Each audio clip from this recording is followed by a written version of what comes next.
Hola ninjas!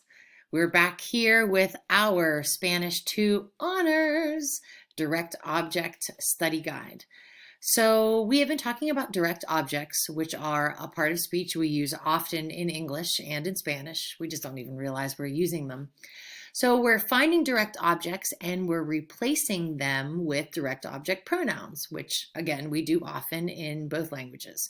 So in order to find the direct object in a sentence, you need to find the verb, take the verb, and ask two specific questions. It has to be these two questions, or if you ask something else, you'll get a different part of your sentence. So take your verb and ask what or who. So this shows us that a direct object can be either a thing or a person, unlike indirect objects, which can only be people. So this can be a thing or things, or a person or people.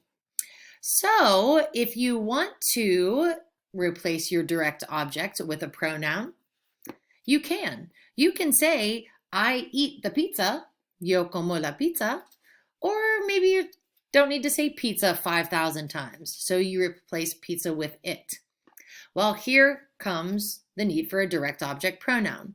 And they look very similar to our indirect object pronouns because me for me, te for you are the same, as is nos and os. So if you want to say, you love me, we're going to use me.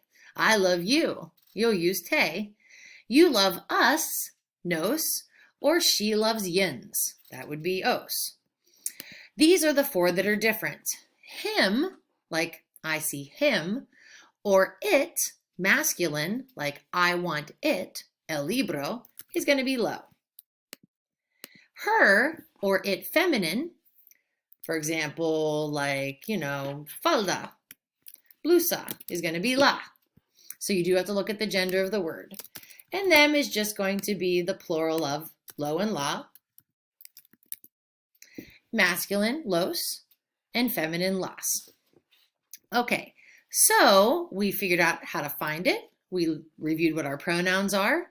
The new thing that we got last week was where to put the pronouns, because it's different than in English. In English, they, sit in the same place as the direct object. I eat the pizza, I eat it. But that's where it's tricky. In Spanish, it doesn't go in the same spot. So this is one of the harder things for students. I like to remind my super amazing honors kids that if you have one verb, there's one place you can put it. I need it. Let's say it's the lapis.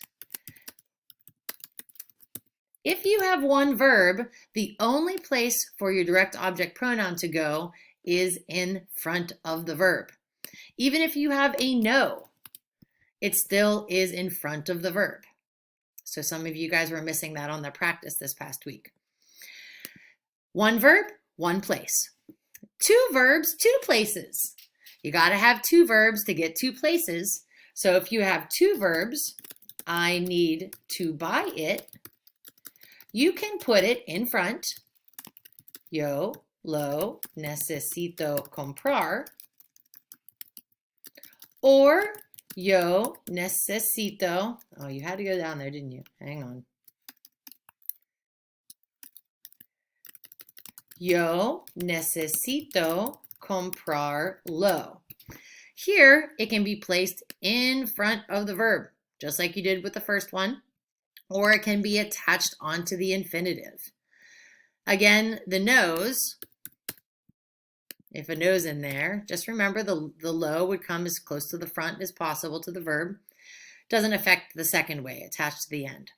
This is dangerous information. Let me tell you why.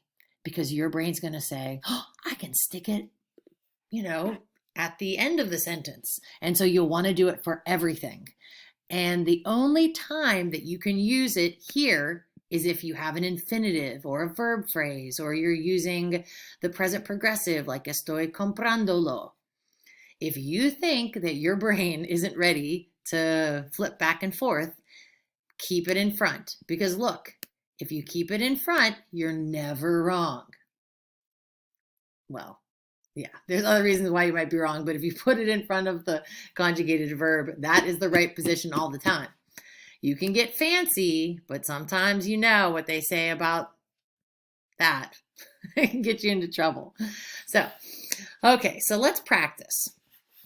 We have to write the sentence with the direct object pronoun. So we'll watch our tenses. No worries there. Some are present, some are past. We don't have it. So here's where you're going to put me on pause and you're going to practice with at least these two, because I think we're going to go down and have some more after a while. At least put me on pause for now. We're going to do, we're going to do all 10. You put me on pause the whole time. And then come on back and check your answers. Okay, here we go, ninjas. Remember, if you do have a question, just shoot me a remind text or an email. We don't have it. It refers to el dinero, so I'm going to write the subject pronouns out just to show the placement. Nosotros no lo tenemos. Good, coming in front, and it can only go in front because there's only one verb. I need to look for it. So here I have two verbs. So yo lo necesito buscar. Now I can't put the lo again at the end. It can only go in one place. Or yo necesito buscarlo. Be careful though. You can only use it at the end when there's two verbs or a verb phrase. They saw me yesterday, but I didn't see them. So here we're in the past tense. We didn't do ver yet in the preterite, but it's not that hard. It's just the same conjugations for ER preterite, just minus the accents. So they saw me yesterday. One verb. Ellos me vieron ayer. So they saw me yesterday, but I didn't see them. Still one verb. So los is going to be my them. Okay, I'm assuming it's when you don't know, you default to the masculine. Yo no los vi. I didn't see them. I wouldn't have something that hard with conjugations on the quiz, but you should be able to use them as a direct object. She practiced it last night, la guitarra, and she has to practice it today too. So here I have one verb. So ella, la for guitarra, I don't have my keyboard on. Practicó ayer. One verb. She practiced it yesterday. So it has to go in front. And she has to practice it today too. So that's present tense, tener que plus infinitive. So I can either put it in front or behind. So ella la tiene que practicar hoy también. Or I can do ella tiene que practicarla hoy también. So notice here I have two options because there's two verbs. It's a verb phrase. Here, one option because there's only one conjugated verb. I want to help you. 1, 2. Two verbs, two places. Yo te quiero ayudar. Or yo quiero ayudarte. Either one works. Never in the middle though. Never in the middle. In front or at the end if you're using two verbs. Never in the middle. The students read them every day. Present tense. Them is los libros.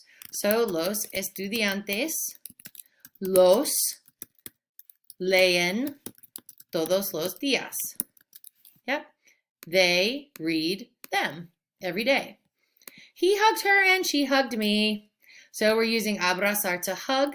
I wanted to illustrate direct objects as people too.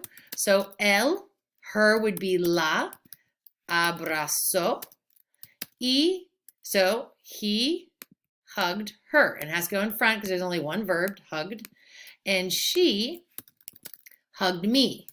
Me abrazó. She hugged me. Again, only in front because there's just one verb.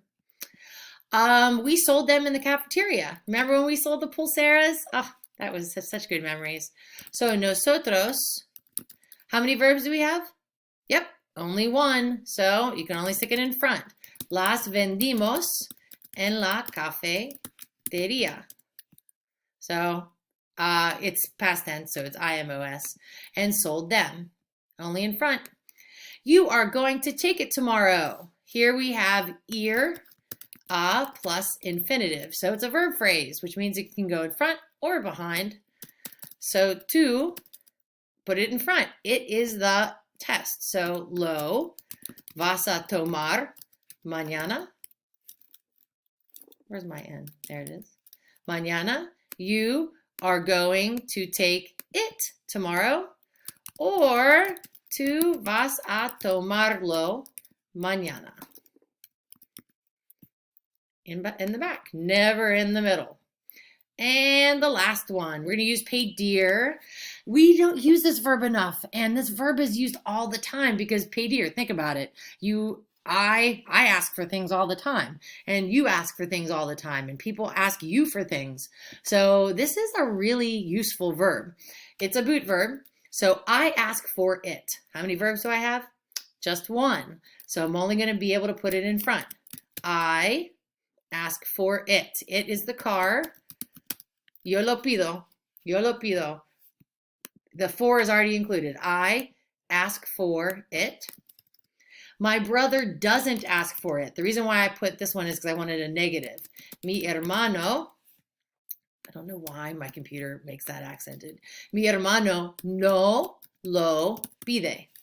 My brother doesn't ask for it. How would you say they need to ask for it? Try they need to ask for it. Here we have two verbs. 1, 2. So you can stick it in front. Or you can stick it afterwards. Necesitan, and that's right, pedir lo. Never in the middle. In front or behind if you have two verbs. If you have one verb, your only option's in front. So remember, very, very, very important. Let's make it super important. One verb, one place.